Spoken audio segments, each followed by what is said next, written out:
ওর মতো একটা ছেলে মিথ্যে ছাড়া আর কি বা বলবে, এটা ওদের অভ্যাস।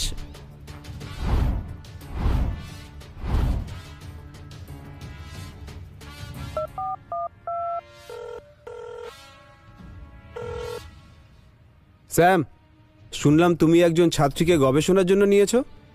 হ্যাঁ, কি হয়েছে মিস্টার অশোক? ওর নাম কি? ওর নাম শ্রুতি। ওই মেয়েটার আমাদের টিমে থাকার কোনো যোগ্যতা নেই। কি হচ্ছে এসব?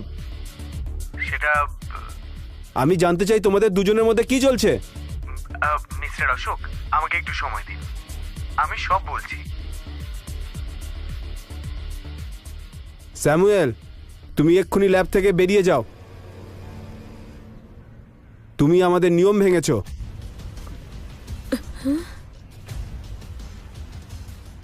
এইচআর ডিপার্টমেন্টকে জানিয়ে দাও, স্যামুয়েল যাকে নিয়োগ করেছে তাকে এক্ষুনি টিম থেকে বের করে দিতে হবে। এবার একটু থাম, তোর বাবার মতন তুই আর নাটক করিস না। মনে তো হয় এটা ওদের রক্তেই মিশে আছে। শ্রুতি, তুই চিন্তা করিস না, ওরা তো প্রতারক। ঠিকই বলেছ, পুলিশ আসুক, তখন ওদের উচিত শিক্ষা দেবে। আসুক একবার, তখন দেখবো তোমরা কি করো।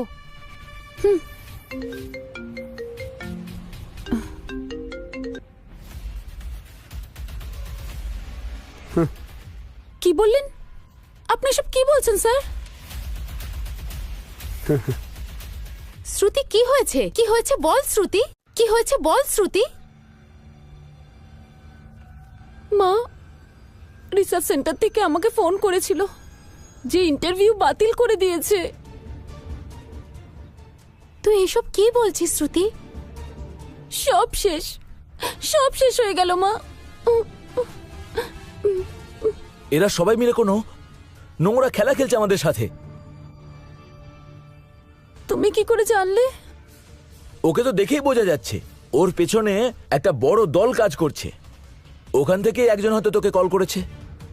কিন্তু এমনটা কি করে সম্ভব? লজিক দিয়ে ভাব, তুই যদি রিজেক্ট হতিস তাহলে ডক্টর স্যামুয়েল সরাসরি কল করতো তোকে।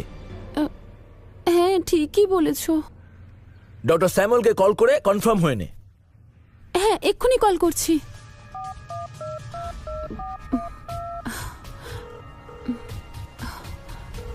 আমি তো অনেক আগেই বলেছি ওরা একদম ঠিক মানুষ নয়। এই, তুই কে রে? ও, এর পরের লক্ষ্য কি আমি নাকি? আমার নাম রঘু। তোকে এই কয়েনগুলো কে দিয়েছে? কে দিয়েছে মানে? আমি তো হোপ হেভেন কোম্পানিতে জয়েন করছি, তার জন্যই উপহার দিয়েছে আমাকে। তোমার মতো একটা অপদার্থের পক্ষে হোপ হেভেন সম্পর্কে জানাটা সম্ভব নয়। হোপ হেভেনের তোর সুপারভাইজার কে? ডক্টর কার্গ, উনি আমার সুপারভাইজার। Doctor cargo? কি রে, এমন ভাবে বলছিস যেন চিনিস? আমার সুপারভাইজারকে তোর চেনার কথাই নয়। এখন শুনে রাখ, ভালো করে শোন।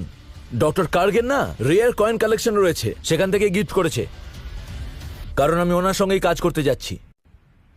এক মিনিট, আমি এখন সবকিছু বুঝতে পারছি। ওই সেকেন্ড করে কাজ করা ড্যান গার্গকেই তুই ডক্টর গার্গ বলছিস, তাই না? ও, ওর নামও জেনে রেখেছিস দেখছি। রঘু, আমি বলেছিলাম না তোমার এই নিকৃষ্ট মামার ছেলে একটি কোম্পানিতে কাজ করতে যাচ্ছে? ও হলো সেই ছেলে। আমি শুনেছি ও মেডিকেলে আছে, সেটা দিয়েই বুঝি এসব কথা বলছিল। ও তাই নাকি? তা যাই হোক, আমি যে ক্ষেত্রে কাজ করি তুইও সেখানেই চলে এলি। কি বললি? তোর কি তাই মনে হয়? আমি চুপ করে আছি বলে তুই যা ইচ্ছা তাই বলছিস বল। আমি ডক্টরেট করেছি, আর তুই একটা ভিখিরি কোথাকার। যত পারিস কথা বলে নে, একটু পরে তো এমনি কাটতে হবে। এবার আমার সাথে গেম খেলছিস তাই তো? তোমরা আমাদের কোম্পানিতে নতুন কাকে হায়ার করেছো? স্যার, ওর নাম মিস্টার রঘু। আমার মনে হয় আপনি ওই রঘুর কথাই বলছেন। হ্যাঁ, আমি ওর ব্যাপারেই জানতে চাইছি। টেকনিক্যালি তো আমরা এই ধরনের কাউকে নিয়োগ করিনি। আসলে মিস্টার প্রেম, ও তো আমাদেরই ছাত্র, সেই জন্যই স্যার। সত্যি কথা বলতে আপনার এত সংকোচ হচ্ছে কেন? এবার আপনার সাথে অডিটিং টিম কথা বলবে।